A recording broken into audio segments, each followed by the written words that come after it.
The sky had barely dimmed when Evelyn stepped out of the Uber with the covered pie dish in her hands.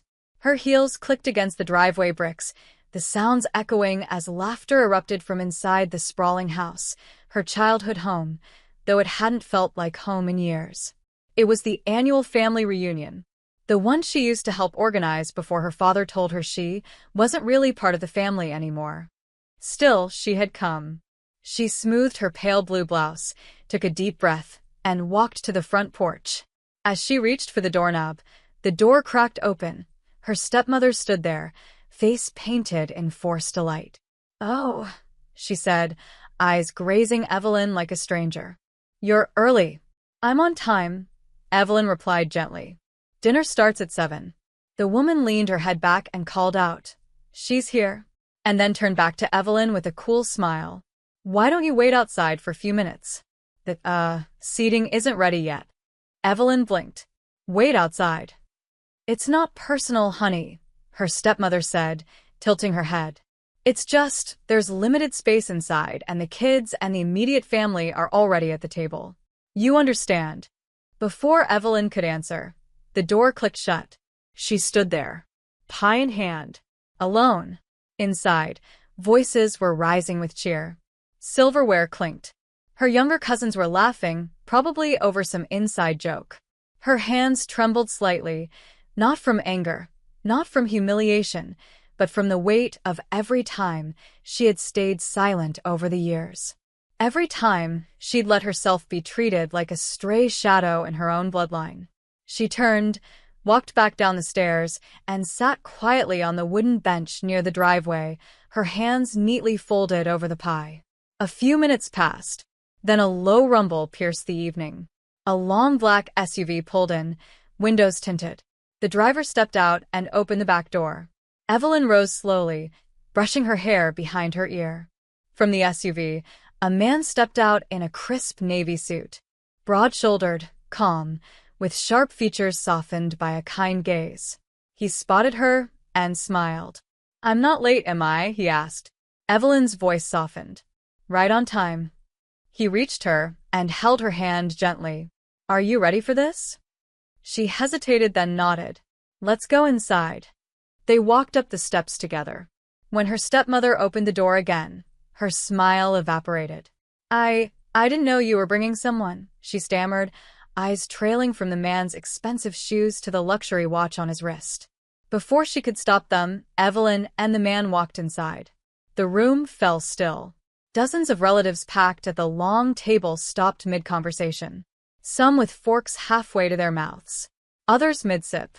Evelyn's father stood at the head of the table, glass in hand, halfway through a toast. He glanced at her, scowled. "Didn't we ask you to wait outside?" She opened her mouth, but the man beside her cleared his throat and stepped forward. "I don't believe we've met," he said calmly, offering a hand. "I'm Christopher Langston, Evelyn's husband." Gasps rippled across the room. Her father didn't move. "Langston," her uncle repeated, eyes widening. "As in Langston Tech?" Christopher nodded. "That's right." He turned toward Evelyn's father, who hadn't taken the handshake. "We just got back from our 3rd charity project in Malawi. I told Evelyn we'd come, even if it meant arriving late. She was worried about making a good impression. Guess she had nothing to worry about." Her father's fingers clenched the wine glass. His jaw twitched. Evelyn finally spoke, her voice warm but unshaken. "I brought your favorite, Dad. Blueberry peach pie. I baked it myself." Her father said nothing. Christopher placed a hand gently on her back. "I don't mean to intrude, but Evelyn has always spoken so highly of this family. She thought it was time I met them properly." The silence became unbearable. Then her grandmother, seated in the corner with a soft shawl over her shoulders, rose slowly. "There's an empty seat beside me, child. Come sit." Evelyn walked over, her hand still trembling slightly from the chill of the rejection, but her posture tall and graceful. As she sat, she glanced across the table, at her father, now struggling to recover his voice. His daughter, whom he'd made wait outside like a servant, now seated beside the wealthiest man in the room. But this wasn't revenge. It was her truth, gently shone. And it was only the beginning. The room tried to return to normal, but it couldn't. Not after that. Conversations became awkward. The clinking of glasses sounded forced. Laughter came in patches, uneven, jittery, artificial. Evelyn sat gracefully beside her grandmother, her back straight, her gaze soft. She didn't smirk, didn't gloat. That wasn't her style. Christopher leaned slightly closer and whispered, "You okay?" She nodded, though her breath caught in her chest. "I've waited my whole life to be seen, not paraded." He smiled gently. "Then let them see the real you." Across the table, her stepmother nudged her father. "Say something." He cleared his throat, raised his glass with a faint tremble. "To Evelyn and her husband. May they continue their success." A few raised their glasses. Most didn't. The toast died midair. That's when her cousin Lauren, always smug, always in competition, smirked and said loudly, "I didn't even know Evelyn was dating someone, let alone married a billionaire." What? Was it a secret wedding or something? Evelyn turned her head slowly. Her voice was calm, but direct. "We had a quiet ceremony on a hill in Vermont. My grandfather's favorite spot. We wanted something meaningful, not flashy." Lauren arched a brow. Did he sign a prenup? There it was. The dig. The one Evelyn had expected. Christopher chuckled lightly. "I asked for one." She refused to even look at it. That silenced Lauren. Her uncle Martin leaned in. "Langston Tech, you say? You're not the guy who turned down the White House advisory offer last year, are you?" "I am," Christopher said, sipping his water. "Public office isn't really my thing. Too many dinners like this." He winked, lightening the mood, but his meaning wasn't lost. A few laughed nervously. Evelyn caught her father's expression. It was the same look he used to give her during school plays, detached, unimpressed, like he was waiting for her to mess up. But now there was something else. An unease. A fear of being out of control. She remembered being 16, overhearing him once saying to her aunt, "Evelyn's too soft. Too average. She'll never do anything meaningful." She'd never forgotten those words. And yet here she was. After dinner, people drifted to the back patio. The sky was now dusky purple, lanterns strung above the garden glowing faintly. Evelyn stood near the edge of the stone path, watching the hydrangeas sway in the breeze. Her father approached alone. He didn't meet her eyes right away. "I didn't know," he muttered. She didn't turn. "Didn't know what?" "That you'd end up like this." She finally looked at him. "Happy." He exhaled. "Successful." She gave a small nod. "You assumed I wouldn't. That I couldn't." He looked away. "It's not that I didn't believe in you. I didn't know how to handle you." She tilted her head. "Because I didn't want the life you tried to push on me? The husband you tried to arrange for me when I was 23? The job at your friend's company? The idea of marrying someone like Chris probably disgusted you, until tonight." He said nothing. "I didn't marry him for his money," she continued. "I married him because he saw me when no one else did. He believed in me before I believed in myself." Her father's shoulders sagged. "I see that now. But the way you treat people," she said quietly, "even your own blood, you wait to see who they become before deciding if they're worthy. That's not love, Dad. That's investment." He winced. "I came tonight because I hoped maybe you'd changed. But when you made me wait outside like I was a caterer, I realized you haven't." He tried to speak, but she gently held up a hand. "It's okay. I'm not angry. I'm just tired of trying to prove myself to someone who never wanted to see me." From behind them, Christopher walked over and slipped his hand into hers. "Everything all right?" She nodded. Her father looked at them both and asked something she never expected. "Will you come by the house sometime? Just us.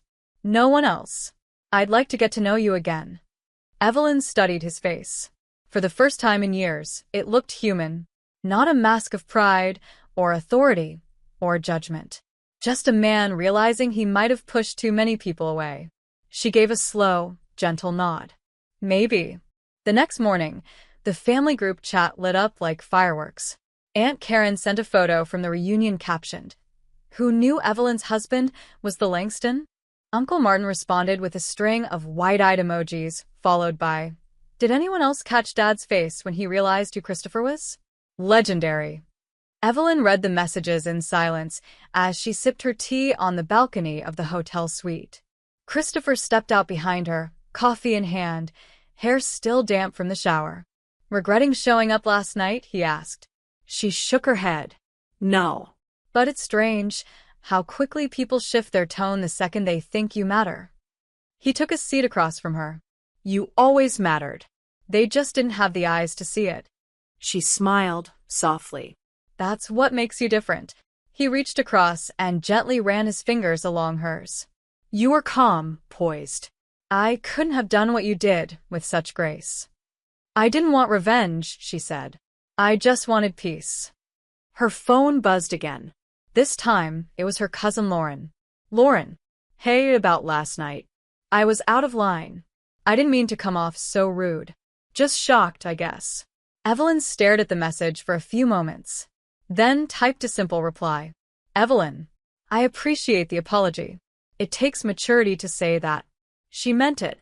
Later that day, as she and Christopher walked into the city for lunch, her phone rang. Unknown number. She hesitated. Picked up. "Evelyn." The voice was dry, raspy. "Grandma?" There was a soft chuckle. "Still recognize your old woman?" She laughed. "Of course I do. I want to see you. Alone. Before you leave town."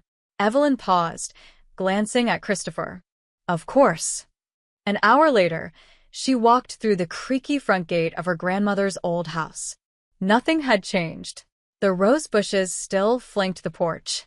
The screen door still whined when opened. Her grandmother sat by the window, a crocheted blanket on her lap, and a photo album open beside her. "I want to show you something," she said as Evelyn hugged her gently and sat down. The old woman flipped the album. Inside were pages of photos Evelyn hadn't seen in years. Photos of her as a child, as a teen, and then an envelope tucked behind one of the pages. "What's this?" Evelyn asked. "Something I held onto, just in case." She opened the envelope. Inside were two things: a newspaper clipping with a headline, "Local Artist Donates 1,000 Meals from Charity Show," and a handwritten letter. The article was about Evelyn's art fundraiser from years ago. She'd nearly forgotten it. The letter was from her grandfather. "To whoever reads this after I'm gone," it began, "I want you to know that Evelyn is special. Not for her money. Not for her degrees. For her soul. She has a kindness that this family often mistakes for weakness. But they're wrong. Kindness is the truest form of strength." Evelyn's throat tightened. "I always believed she'd grow into someone powerful, not loud, not ruthless, but powerful in the way soft rains carve canyons. If this letter reaches her, tell her I saw her. I always saw her." Her vision blurred as she folded the paper slowly. Her grandmother placed a hand on hers. "He wanted you to have that. But your father never understood you. Not the way your grandfather did." Evelyn closed her eyes, letting the ache come, letting it pass. She stood after a while, helped her grandmother to the kitchen and made tea, then cleaned a few shelves, fixed a loose door hinge, and organized her medications. As she left that evening, her grandmother said, "You came when you didn't have to. That's what makes you different from them." Evelyn hugged her tightly, whispering, "I'll always come for you." Outside, as she opened the car door, she saw someone watching from across the street, her father, standing still on the sidewalk, hands in his coat pockets. She didn't move toward him. He didn't wave. But before she got in the car, he mouthed something. "Thank you for not humiliating me." She gave the faintest nod. That was never her goal. And he finally understood that. 2 weeks later, Evelyn stood in front of the same door where she had once been asked to wait outside. This time, she was alone. No chauffeur, no billionaire husband at her side. Just Evelyn, wearing soft beige slacks, hair loosely tied, a simple tote bag over her shoulder. Her father had invited her again. She hadn't said yes or no. But here she was. She pressed the bell. The door opened, and this time, he answered it himself. He looked tired, not the powerful, commanding man who once ran the entire family dynamic with a single raised brow. Just a man with time on his hands and regret on his face. "Thanks for coming," he said softly. She gave a small nod. "You asked." He stepped aside and she entered. The house felt different now. Not because of the decor, it was all the same. The scent of polished wood, the ticking grandfather clock in the hall, but because something in her had changed. She didn't shrink inside these walls anymore. They sat in the living room. No small talk. Just silence for a moment.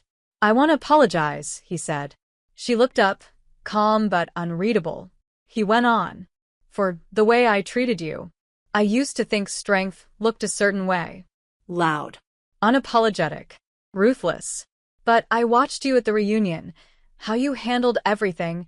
How you didn't embarrass me, even though you had every reason to. And it humbled me." Evelyn didn't speak. Not out of anger, but to give him the room to continue. "I spent years resenting the parts of you I didn't understand. Your empathy, your choices. But you turned out better than I ever imagined."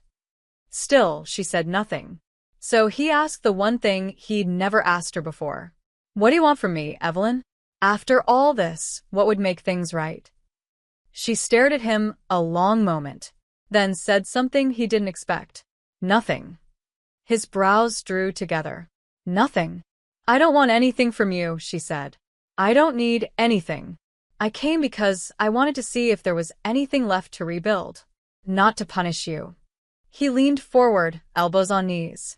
"Then can we start over?" She gave a long pause, then quietly replied, "We can try." Over the next hour, they talked more than they had in years. He asked about her artwork. She told him about the programs she and Christopher had built in rural schools. He asked about the night of her wedding, and she finally explained why they hadn't invited the family. Not out of spite, but peace. At one point, he said, "I keep wondering what your mother would say if she were still around." Evelyn's throat tightened, but she smiled. "She'd tell you to stop acting like a statue and hug your daughter." He laughed. For the first time in decades, he laughed with her. When she left, he walked her to the car. As she stepped inside, he asked, "Would it be okay if I visited you sometime?" She paused, hand on the door. "You can come next weekend," she said. "Christopher's planning to cook." He looked surprised. "He cooks better than anyone I know." He smiled. "Then I'll bring wine." They nodded, a small bridge finally rebuilt. But the real twist, the one that came days later, was something no one expected. The Langston Foundation made a public announcement. They were launching a new arts initiative to build creative spaces in underserved schools across the country. The program would be named after Evelyn's late mother, a woman who once painted the corners of their tiny home with daisies and stars when Evelyn was still learning to hold a brush. And at the press event, standing beside Christopher and Evelyn, was her father. He didn't give a speech. He didn't need to. But he stood there, hand resting on his daughter's shoulder, silent and still, as the cameras flashed. That night, social media exploded. CEO's wife honors her mother in national art movement. Billionaire couple gives back in the most unexpected way. Father reunites with daughter at heart of national story. But none of that mattered to Evelyn. What mattered came quietly. A letter in the mail from her cousin Lauren. It wasn't long. Just 6 handwritten lines. "Dear Evelyn, I used to think kindness made people weak. But you've shown me otherwise. I hope I can learn from you. Love." Lauren. Evelyn tucked it in her nightstand. Not as a trophy, but as proof that sometimes the softest voices echo the loudest when the world is finally quiet enough to hear. A month later, Evelyn and Christopher hosted a small dinner at their home. No formal invites, no speeches, just warmth, candles, laughter, and the smell of slow-roasted herbs filling the kitchen. Her father arrived quietly. He brought flowers. "Not sure what kind you like," he said awkwardly. She took them with a smile. "These are perfect." As guests trickled in, Lauren, Aunt Karen, even her cousin Ben, who once mocked her art, something felt different. No one looked past her now. No one tried to speak over her. They listened. They asked questions. They saw her. At the table, her father raised a toast to second chances and daughters who lead with grace. This time, every glass lifted. Later that night, Christopher handed Evelyn a small box. She opened it and found a key. "To the new studio," he said. "You're going to change lives there." Tears welled up. Not because of the gift, but because she'd come so far from the girl who once sat outside with a pie in her lap. Evelyn stood on the porch after everyone left, the wind soft against her skin. Behind her, her father stepped out, hands in his pockets. "Thank you," he said again. "For forgiving me." She looked at him gently. "I didn't forgive you because you asked. I forgave you because I needed peace." He nodded, eyes misty. "You've become the strongest person I know." She smiled. "That's because I stopped waiting to be seen and started living like I mattered." And for the first time, he saw her. Fully. Quietly. With pride. "Enjoy your dirt, Samantha." My sister Clara's voice rang in my ears like a cruel melody as she pranced away with her new car keys in hand, a smirk plastered across her face. Her words dripped with mockery, and her entourage of friends laughed along like a pack of hyenas. I stood frozen at the edge of the dusty driveway, staring at the crumbling barn and the overgrown fields stretching out before me. This was it, my inheritance. A rundown farm in the middle of nowhere. While Clara got the family mansion, the luxury cars, and an obscene amount of cash, I was left with this dirt. The lawyer had read my parents' will just hours ago, his monotone delivery of the verdict sealing my fate. Clara had barely contained her glee as she flaunted her winnings, and I was too numb to react. My parents always favored her, the golden child, the perfect daughter. But this was a slap in the face. The barn's crooked silhouette loomed in the fading light, and I clenched my fists, my nails digging into my palms. Fine, let her laugh. I'd figure something out. I always did. The night was eerily quiet as I stepped into the barn for the first time. The wooden doors creaked like they were groaning under the weight of decades of neglect. Inside, the smell of damp hay and rotting wood was overwhelming, but there was something else, something faintly metallic. I clicked on my flashlight, the beam slicing through the darkness. Cobwebs hung like curtains from the rafters, and rusted tools were scattered across the floor. As I walked deeper into the barn, my foot struck something solid, sending a metallic clang echoing through the stillness. It was an old toolbox, its red paint faded and chipped. Curiosity got the better of me, and I knelt down to open it. Inside, I found a collection of tools, but tucked beneath them was a leather-bound journal. The pages were yellowed with age, and the handwriting was shaky but deliberate. The journal belonged to my grandfather, a man I barely remembered. He died when I was a child, and my parents never spoke of him much. But as I flipped through the pages, I realized this wasn't just a diary. It was a log of his work on the farm. And then, near the back, I found something that made my breath catch. A map. The map was crudely drawn, with markings and symbols I didn't recognize. But one thing was clear. There was something hidden on this farm, and my grandfather had gone to great lengths to document its location. My hands trembled as I traced the lines with my fingers. I flipped back to the journal, searching for clues. My grandfather's entries spoke of long nights, secret projects, and a treasure he'd hidden to protect the family's future. The words, life-changing, and worth everything, were scrawled in bold letters on the final page. Adrenaline surged through me. Could it be true? Could this dilapidated farm hold something valuable enough to rival the fortune Clara had inherited? The thought sent a jolt of determination through me. If there was even a chance, I had to find out. Armed with the map and a shovel, I set out at dawn. The markings led me to the farthest corner of the property, where the grass grew wild and the ground was uneven. According to the map, whatever my grandfather had hidden was buried beneath an old oak tree. I dug for hours, the sun beating down on my back. My hands were blistered, my arms ached, but I refused to stop. Sweat dripped into my eyes, and the sound of the shovel striking the dirt became a rhythm that drowned out my frustration.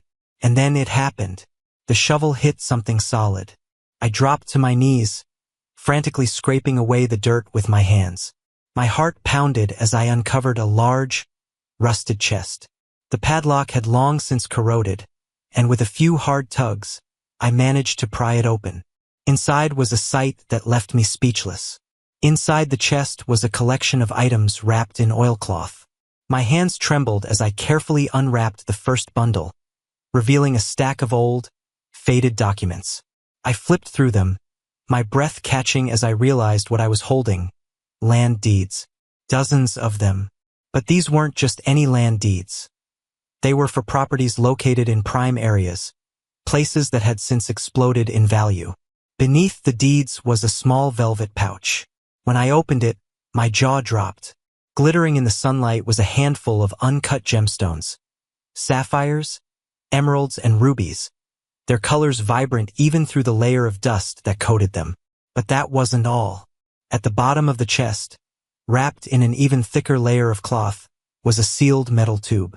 I hesitated for a moment before opening it, revealing a set of blueprints. As I unrolled them, my heart raced. These weren't ordinary blueprints. They were plans for a piece of technology, something that looked ahead of its time. My grandfather had been an inventor, and these blueprints seemed to hold the key to something revolutionary. I sat back, staring at the treasure before me. This wasn't just wealth, it was power. And Clara had no idea. I spent the rest of the day poring over the blueprints and documents. The more I read, the clearer it became. My grandfather had been a genius. He'd worked on projects that could have changed industries, but for some reason, he'd kept them hidden. The blueprints detailed a machine that could refine energy more efficiently than anything on the market today. It was the kind of discovery that could disrupt entire industries. As the sun set, I locked everything back in the chest and carried it inside the farmhouse. My mind was racing with possibilities. What should I do with this? Should I sell the gemstones and the land deeds? Should I find someone to build the machine? But one thought kept nagging at me. Why had my grandfather hidden this? And why hadn't he told anyone? That night I couldn't sleep. I kept hearing Clara's mocking voice in my head, and for the first time, I felt something other than anger. I felt pity. She had no idea what she'd missed out on, and for once, I was glad my parents had overlooked me. The next morning, I called a local historian, someone I remembered from a school project years ago. If anyone could help me understand the significance of what I'd found, it was her. When I described the blueprints and the deeds, her voice grew sharp with interest. "Your grandfather was a remarkable man," she said, "but he was also cautious. He didn't trust many people, especially after what happened with his first invention." "What happened?" I asked, my curiosity piqued. "There were rumors of betrayal. Someone close to him stole his work and made a fortune from it. He never recovered from the betrayal, but he vowed to protect his future creations at all costs." Her words sent a chill down my spine. Betrayal. It seemed to run in the family. Over the next few days, I began to formulate a plan. First, I needed to verify the value of what I'd found. I contacted an appraiser for the gemstones and a lawyer for the land deeds. Both confirmed what I already suspected. I was sitting on a fortune. But the blueprints, they were trickier. I reached out to a tech firm, posing as an inventor with a groundbreaking idea. When they expressed interest, I knew I had something special. Yet, a part of me hesitated. Clara would never let me live in peace if she found out. She'd fight me for every cent, and I didn't trust her not to ruin everything. If I wanted to succeed, I'd have to outsmart her, and anyone else who might try to take what was mine. It didn't take long for Clara to notice the change in me. I stopped answering her calls and began spending my days at the farm, restoring the house and barn while secretly working on the blueprints. When she showed up unannounced one afternoon, I knew she smelled something. "Still playing farmer?" she sneered, leaning against her expensive car. "I heard you've been busy. What's the deal?" "Just fixing the place up," I said casually, wiping my hands on a rag. Figured I might as well make the best of it. Her eyes narrowed, but she didn't push further. "Still, I knew Clara well enough to recognize the wheels turning in her head. She wouldn't let this go. A week later, I came home to find the barn door wide open. My heart dropped as I sprinted inside, fearing the worst. The chest was gone. I knew it was Clara. No one else would have a reason to break in. Rage boiled inside me, but I forced myself to stay calm. If she thought she'd won, she was in for a rude awakening. I stood in the barn, fists clenched, staring at the empty space where the chest had been. My mind raced. Clara thought she was clever, but I knew her well enough to guess her next move. She'd try to sell the gemstones and deeds immediately, cashing in before I could stop her. I grabbed my keys and jumped into my truck, the engine roaring to life. My first stop was her favorite pawn shop in town. Clara loved showing off her finds, even if they weren't hers to begin with. As I sped down the road, I called the shop owner, Mr. Grayson, a man who owed me a favor. "Sam? What's the rush?" he asked, his voice tinged with curiosity. "Clara might come by with something valuable. A chest filled with gemstones and documents. If she does, don't let her sell it.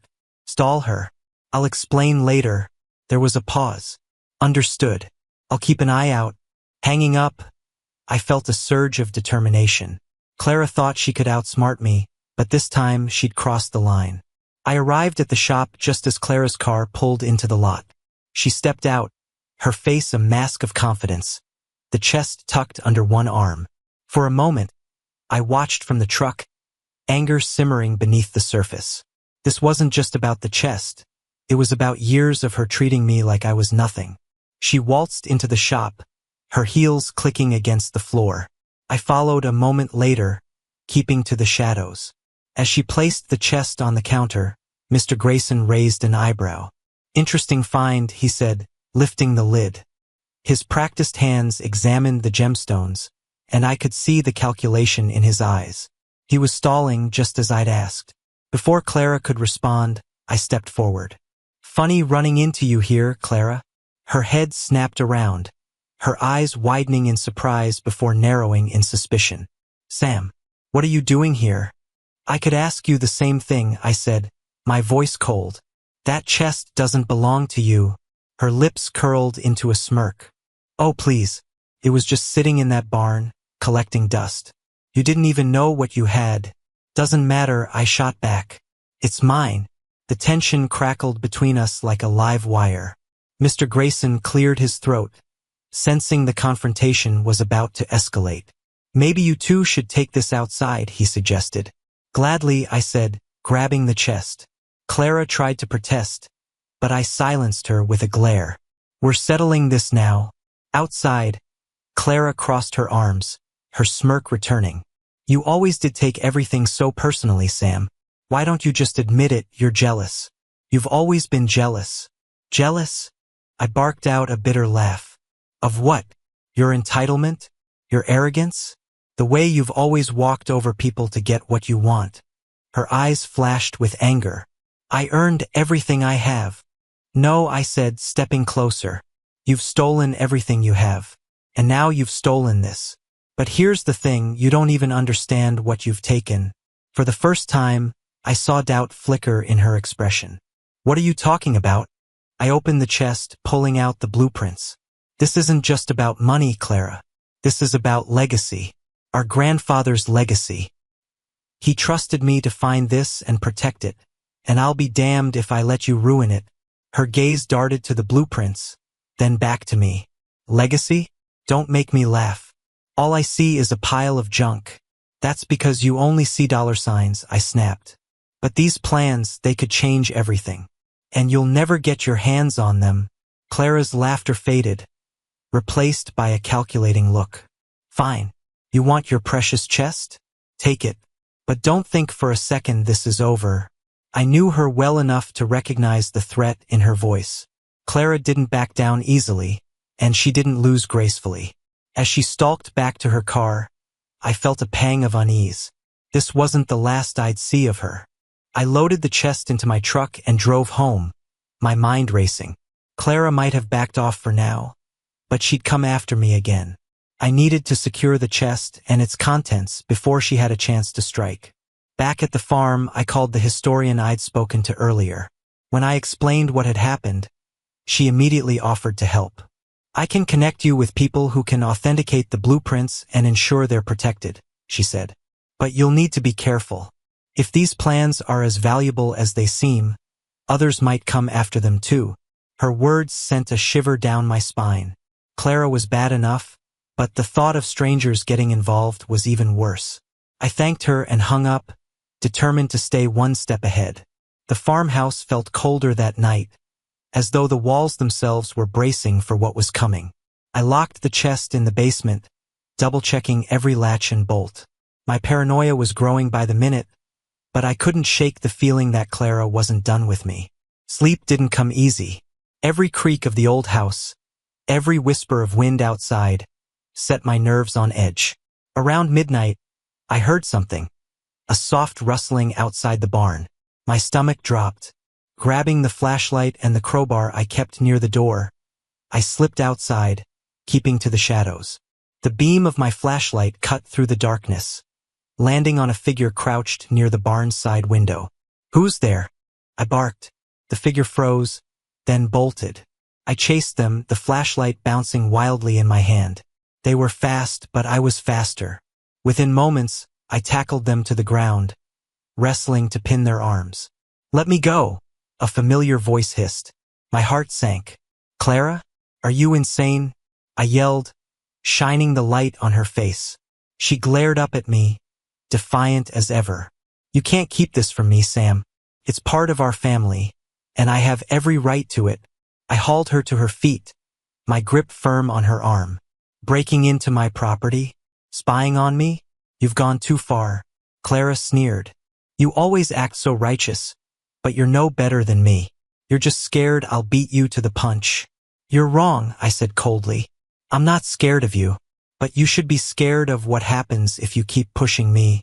After escorting Clara off the property, I knew I couldn't handle this alone anymore. The next morning, I reached out to the historian, Maggie, again. When I explained the situation, she offered more than just advice. She offered her connections. "I know someone who specializes in securing intellectual property," she said. "If those blueprints are as revolutionary as you say, they need to be patented immediately." By midday, I was sitting across from a sharp-eyed woman named Dr. Helena Cross. Her office was lined with bookshelves and blueprints, and her no-nonsense demeanor put me on edge. "These are remarkable," she said after examining the blueprints. "Your grandfather was ahead of his time. But if you want to protect this, you need to act fast. Once the word gets out, you'll have competitors and thieves crawling out of the woodwork." Her warning sent a chill through me. "What do I need to do?" "Leave everything with me," she said. "I'll handle the patent process and secure the necessary funding to bring this to life. But you need to stay vigilant. If your sister or anyone else knows about this, they could try to sabotage you." Clara wasn't done. A week later, I found her standing on the porch, arms crossed, a smug grin on her face. "Nice place you've got here," she said, her tone dripping with sarcasm. "Too bad it's going to waste on you." "What do you want, Clara?" I asked, my patience wearing thin. "I'm here to make you an offer," she said, holding up a piece of paper. "Sell me the rights to whatever's in that chest. I'll give you a fair price." I laughed bitterly. "You think I'd trust you after everything you've pulled?" Her grin faltered. "You're making a mistake, Sam. This isn't over." "No," I said firmly. "It's not.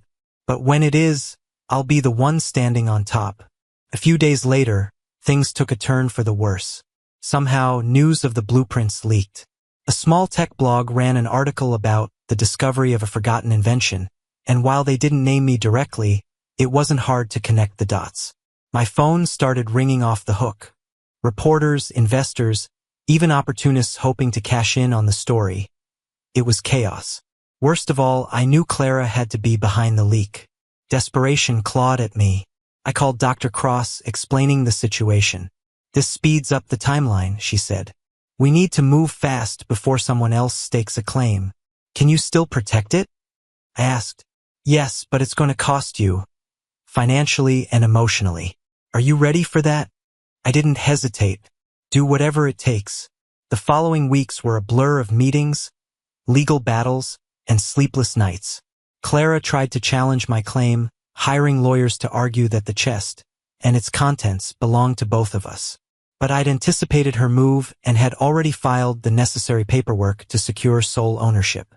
When the court ruled in my favor, Clara's fury was palpable. "You think you've won?" she spat, her voice venomous. "This isn't the end, Sam." "No," I said, my voice steady. "It's just the beginning." Clara's threat hung in the air like a storm cloud, but I pushed forward, knowing I couldn't afford to let my guard down. With the court ruling in my favor and the blueprints secured under Dr. Cross's watchful eye, the project began to take shape. Investors were lining up, intrigued by the potential of my grandfather's invention, and the farm became a hive of activity. But Clara wasn't the type to admit defeat. 2 weeks after the court ruling, I received an anonymous tip, a text from an untraceable number. "Check your barn. She's not done with you yet." I bolted to the barn, dread tightening my chest. Inside, everything looked untouched at first glance. But as I sifted through the tools and supplies, I noticed the padlock on the basement door had been tampered with. My heart sank. When I reached the basement, the chest was still there, but its contents had been rifled through. The gemstones were gone. Panic surged through me as I scrambled to confirm what was missing. The deeds and blueprints were untouched, thankfully, but the gemstones were nowhere to be found. Clara must have taken them. The thought of her holding onto something so valuable sent a fresh wave of fury coursing through me. I called Maggie and Dr. Cross immediately, informing them of the theft. Maggie's voice was calm but firm. "You need to report this to the police, Sam. If Clara tries to sell those gems, there's a paper trail leading back to you." Dr. Cross agreed. "The blueprints are the heart of this project, but those gemstones represent a significant portion of your grandfather's wealth. We need to track them down before Clara does something reckless." I filed a police report that evening, detailing everything I could about the stolen items. But deep down, I knew this wasn't going to be a simple recovery. Clara was clever and she had resources. If she'd taken the gems, she'd have a plan for them. The next day, Clara showed up at the farm again, uninvited and unrepentant. She leaned casually against her car, twirling her keys as if she didn't have a care in the world. "Lose something?" she asked with a sly smile. My jaw tightened. "Give them back, Clara. Now." She tilted her head, feigning innocence. "Give what back?" "I have no idea what you're talking about." "You broke into my property," I said, stepping closer. "And you stole from me. This isn't a game, Clara. You're in over your head." Her smile faltered for a moment, but she quickly recovered. "Prove it," she said smugly. "You've got nothing on me." I took a deep breath, trying to keep my temper in check. "You think you've won, but you haven't. The police are involved now, and it's only a matter of time before they trace those gems back to you." Her eyes flickered with uncertainty, but she didn't respond. Instead, she got back in her car and drove off, leaving me seething. A week later, the police called with an update. A jeweler in a nearby city had reported someone trying to sell uncut gemstones matching the description I'd provided. The person had been careful, paying in cash and using a fake name, but surveillance footage showed a blurry image of Clara leaving the shop. The police assured me they were building a case, but I couldn't wait. I needed to act now. I contacted Maggie and Dr. Cross, sharing the update. Dr. Cross offered a solution I hadn't considered: hiring a private investigator to track Clara's movements and recover the gems. "It's unconventional," she admitted, "but if Clara's selling the gems piecemeal, we might be able to intercept her before she cashes out completely." I agreed, desperate for any advantage. The investigator, a sharp-eyed man named Marcus, began his work immediately, tracking Clara's financial activity and following her trail across the city. It didn't take long for Marcus to find a lead. Clara had scheduled a meeting with a potential buyer, a wealthy collector known for acquiring rare and valuable items off the record. Marcus suggested setting up a sting operation, coordinating with the police to catch Clara in the act. The plan was risky, but it was our best shot at recovering the gems. I agreed, my nerves on edge as the date of the meeting approached. The night of the operation, I waited anxiously near the collector's estate, hidden from view but close enough to see the action unfold. Clara arrived on time, dressed to impress and carrying a small velvet pouch. My chest tightened as I realized the gems were inside. Moments later, the police moved in, surrounding Clara and the buyer before they could finalize the deal. Clara's expression shifted from smug confidence to pure panic as the officers arrested her and confiscated the gems. The recovery of the gems was a relief, but the situation with Clara was far from resolved. She was released on bail within days, and her anger toward me had reached a boiling point. I knew she wouldn't stop until she found a way to sabotage me, or worse. Meanwhile, Dr. Cross finalized the patent for the blueprints, securing my grandfather's invention under my name. Investors were more interested than ever, and the project was gaining momentum. Despite Clara's efforts to derail me, I was finally seeing progress. Clara showed up at the farm one last time, uninvited as always. This time, her appearance was different, disheveled, desperate. She'd lost the upper hand and she knew it. "I don't want to fight anymore, Sam," she said, her voice softer than I'd ever heard it. "Can we just talk?" I crossed my arms, wary of her sudden change in demeanor. "Talk about what, Clara? How you've lied, stolen, and betrayed me?" Her eyes filled with tears. "I made mistakes, okay? I was angry, and I didn't think things through. But we're family, Sam. Can't we find a way to move forward?" Her words stirred something in me. Pity, maybe, or a flicker of hope. But I couldn't forget everything she'd done. "Family doesn't do what you did," I said firmly. "You made your choices, Clara. Now you have to live with them." After Clara left, I felt a strange sense of closure. For years, I'd been haunted by her shadow, always feeling like I was less than her. But now, I realized I didn't need her approval or her apology to move forward. I had my own path, my own legacy to protect. The farm became a symbol of that legacy. With the funds from the invention and the recovered gems, I restored the property to its former glory. The barn was no longer a decaying relic but a bustling hub of activity, a testament to the ingenuity and perseverance my grandfather had passed down to me. As the first prototype of my grandfather's invention rolled off the assembly line, I felt an overwhelming sense of pride. This wasn't just about wealth or success. It was about honoring the man who had believed in the future, even when the world hadn't believed in him. The invention was a game-changer, garnering attention from industries and media worldwide. And while Clara's name was nowhere in the credits, she'd become a cautionary tale, a reminder of what happens when greed overshadows integrity. Standing on the porch of the farmhouse, I watched the sun dip below the horizon, painting the sky in hues of gold and crimson. The journey had been long, painful, and fraught with betrayal, but I'd emerged stronger. This farm, once dismissed as worthless dirt, had become the foundation of something extraordinary. Clara's laughter no longer haunted me. Instead, it was replaced by the quiet satisfaction of knowing I'd proven her, and everyone else, wrong. My grandfather's legacy was secure, and so was my place in the world. This was just the beginning. Clara rushed into Adrian's room, her pulse racing as the boy's weak cries pierced the silence of the house. The sight before her made her freeze. Adrian lay on his bed, his small body drenched in sweat, his face flushed crimson. His little hands clutched the bedsheets, and his chest heaved with shallow, rapid breaths. "Adrian," she whispered, her voice trembling as she hurried to his side. She placed a hand on his forehead and immediately recoiled. He was burning up, his temperature was dangerously high. Clara's mind raced. Mr. Taylor wasn't home. He was away on one of his endless business trips, leaving her as the sole caretaker. She had no way to contact him, and Adrian's condition was worsening by the second.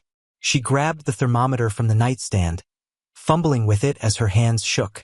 104 degrees, she murmured in disbelief. Fear gripped her chest. "I have to act fast." She rushed to the bathroom, filling a basin with cold water and grabbing a clean towel. Memories of her brother Lucas's fever surfaced as she worked. How she had desperately tried to save him, how powerless she had felt. This time, she vowed, she wouldn't let history repeat itself. Returning to Adrian, she gently placed the cold compress on his forehead. His body flinched at the touch, a weak whimper escaping his lips. "Stay with me, sweetheart," she said, her voice breaking. "You're going to be okay. Promise." Meanwhile, miles away, Mr. Taylor sat in a luxury airport lounge, staring blankly at his laptop screen. The cancelled meeting had been a blow to his meticulously planned schedule, and frustration gnawed at him. His assistant had suggested he head home early, but he'd brushed off the idea. "There's always work to do," he had said. Yet now, as he sat alone, an uneasy feeling crept over him. He checked his phone, scrolling through messages, but there was nothing from Clara. He shrugged it off, convincing himself that no news was good news. By the time his delayed flight finally took off, the unease had grown into a gnawing sense of dread. Back at the house, Clara fought to keep Adrian stable. The fever spiked again, and the boy's trembling intensified. Panic clawed at her, but she forced herself to stay calm. She replaced the compresses, murmuring soft reassurances as she worked. "Come on, Adrian," she said, her voice firm despite her fear. "You're stronger than this." She stayed by his side through the night, her exhaustion mounting with each passing hour.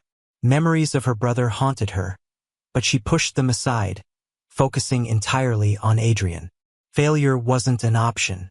When Mr. Taylor finally arrived home in the early hours of the morning, the house was eerily quiet. His calls for Adrian went unanswered, and a sense of dread settled over him as he climbed the stairs. Pushing open Adrian's door, he froze at the sight before him. Clara sat beside the bed, her face pale and drawn, holding a damp cloth to Adrian's forehead. The boy's small form looked fragile under the covers, his breathing still shallow but steadier than before. "What happened?" Mr. Taylor demanded, his voice breaking as he rushed to his son's side. "What happened?" Mr. Taylor demanded, his voice trembling as he knelt beside Adrian. His son looked so fragile, his pale skin and shallow breaths tearing at his heart. "Clara, what's going on?" Clara stood, exhausted but composed. "Adrian developed a high fever last night, Mr. Taylor," she explained. "It was bad, dangerously high. I couldn't reach you, so I did everything I could to stabilize him." Mr. Taylor's gaze darted between Adrian and Clara. The weight of her words hit him hard. He had been away, prioritizing business, while Clara had been here fighting to save his son. The realization filled him with guilt and gratitude. What have you done so far?" he asked, his voice softening. "I used cold compresses, monitored his temperature, and kept him hydrated," Clara replied. "The fever broke an hour ago, but he's still weak. I called the family doctor. He'll be here soon." Mr. Taylor's chest tightened. "Thank you, Clara. I don't know how I'll ever repay you." "You don't have to," she said simply, her voice steady despite her exhaustion. "Adrian is like family to me. I couldn't let anything happen to him." Dr. Reynolds arrived shortly after sunrise, carrying his medical bag and an air of calm authority. He examined Adrian thoroughly, checking his vitals, hydration levels, and overall condition. As the hours dragged on, Clara's exhaustion deepened. She had spent the last 6 hours battling Adrian's fever, replacing compresses, and trying to coax small sips of water past his parched lips. Every time she thought the fever might break, it surged back with a vengeance. The room felt suffocating, the air heavy with the smell of sweat and the faint tang of antiseptic. Clara opened the window slightly, letting in the cool night breeze. She hoped it would help Adrian breathe easier. His small body trembled with each shallow breath, and her fear mounted with every passing moment. Her thoughts turned to Mr. Taylor. She tried calling his phone earlier, but it had gone straight to voicemail. She'd left a message, her voice trembling as she explained Adrian's condition, but there had been no response. She cursed his business trip under her breath. "This isn't something you can fix with a meeting or a deal, Mr. Taylor," she murmured to herself, her tone bitter. "Your son needs you." Adrian whimpered softly, pulling her attention back to him. She knelt by his bedside, brushing a damp strand of hair from his forehead. "I'm here, sweetheart," she whispered. "You're not alone." Miles away, Mr. Taylor sat on the plane, his eyes closed but his mind restless. He had an odd feeling he couldn't shake, a gnawing sense of unease that had been with him since he'd left home. Normally, he thrived on business trips. The negotiations, the power plays, the deals, they gave him purpose. But this trip felt different. His mind kept wandering back to Adrian. He thought about the way his son had clung to him when he'd left, his small hands gripping his father's suit jacket. "Do you have to go, Daddy?" Adrian had asked, his big brown eyes filled with sadness. "I'll be back before you know it, buddy," Mr. Taylor had replied, ruffling Adrian's hair. "Be good for Clara." Adrian had nodded, but there had been something in his expression, something Mr. Taylor couldn't quite place. Now, sitting thousands of feet in the air, he regretted brushing it off. The plane landed, and Mr. Taylor's phone buzzed with missed messages and emails. He glanced through them, his chest tightening when he saw Clara's voicemail. "Mr. Taylor, it's Clara. Adrian's very sick. He has a high fever, and I'm doing everything I can to bring it down. But please call me back as soon as you can." His stomach dropped. Adrian was sick? How sick? Why hadn't he checked his phone earlier? Panic surged through him as he dialed Clara's number, but it went unanswered. "I'm coming home," he muttered, grabbing his suitcase and heading straight for the airport. By the time Mr. Taylor arrived home, it was nearly dawn. The house was eerily quiet, the kind of silence that felt oppressive rather than peaceful. He dropped his suitcase by the door and called out, "Adrian? Clara?" No response. He took the stairs 2 at a time, his heart pounding in his chest. When he reached Adrian's room, he froze. Clara was sitting beside the bed, her head bowed, her hands clutching a damp cloth. Adrian lay motionless under the covers, his small face pale but peaceful. "What happened?" Mr. Taylor demanded, his voice breaking as he stepped into the room. Clara looked up, startled by his sudden arrival. Her eyes were red-rimmed, her face etched with exhaustion. "Mr. Taylor," she said softly, standing. "Adrian had a dangerously high fever. It broke about an hour ago, but it was a long night." Mr. Taylor rushed to his son's side, his hands trembling as he touched Adrian's forehead. It was cooler now, the fiery heat replaced by a faint warmth. Relief flooded him, but it was quickly followed by guilt. "Why didn't you call me sooner?" he asked, his voice cracking. "I should have been here." Clara hesitated, her gaze steady but weary. "I tried calling, but I couldn't reach you. I didn't want to wait for an ambulance. I was afraid he wouldn't make it. I did everything I could." Mr. Taylor looked at her, his emotions a tumultuous mix of gratitude and self-reproach.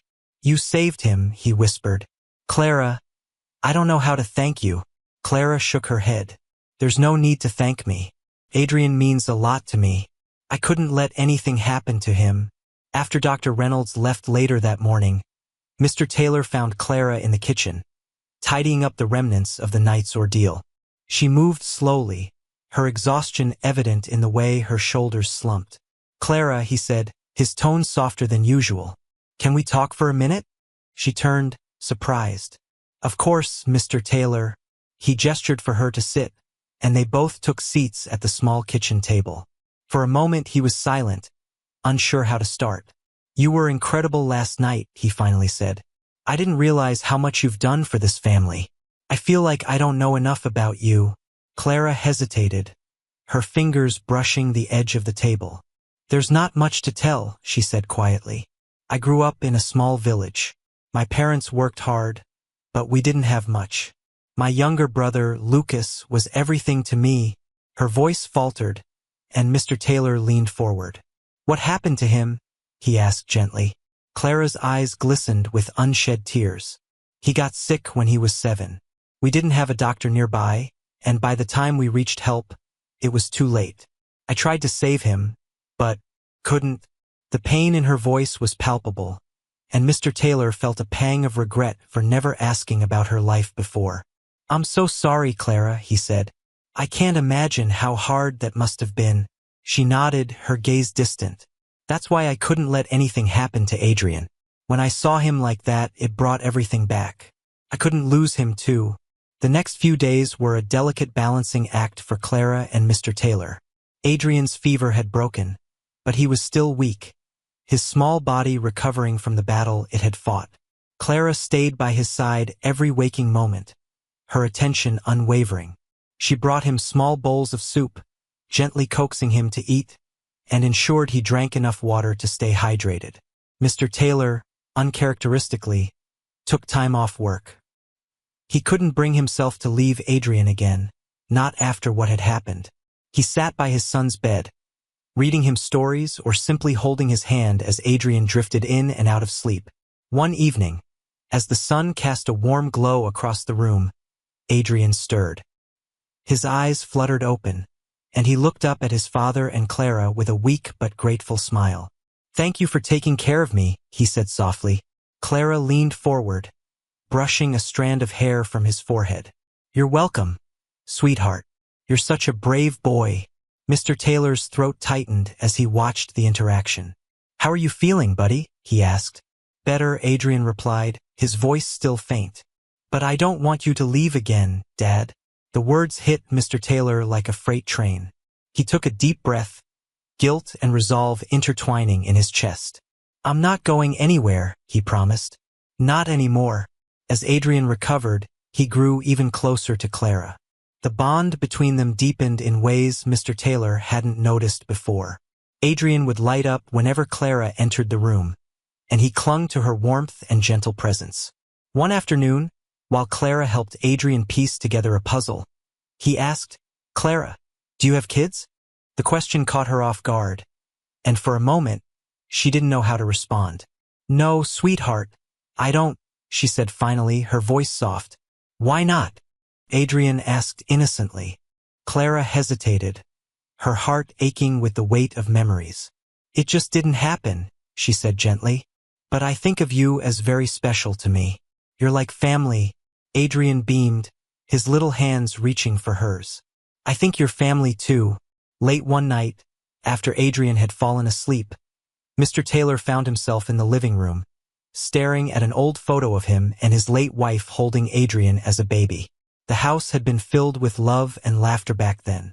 But after his wife's passing, he had thrown himself into work, convincing himself that providing financially was the best way to honor her memory. He hadn't realized how much he'd neglected the emotional needs of his son, or his own. As he gazed at the photo, his mind wandered to Clara. She had stepped into their lives quietly, unassumingly, but her impact had been profound. She had filled a void he hadn't even recognized, providing Adrian with the love and care he desperately needed. Mr. Taylor resolved to change. His son's close call had been a wake-up call he couldn't ignore. He would become the father Adrian deserved. Over dinner one evening, Clara opened up further about her past. It had taken a little coaxing from Mr. Taylor, but she finally shared the full story of her childhood. "I grew up in a small, close-knit village," she began, her voice tinged with nostalgia. "We didn't have much, but we had each other. My brother Lucas and I were inseparable. He was my best friend." Her expression darkened as she continued. "When Lucas got sick, I did everything I could to take care of him. My parents were frantic, but we didn't have access to a doctor. By the time we got him help, it was too late."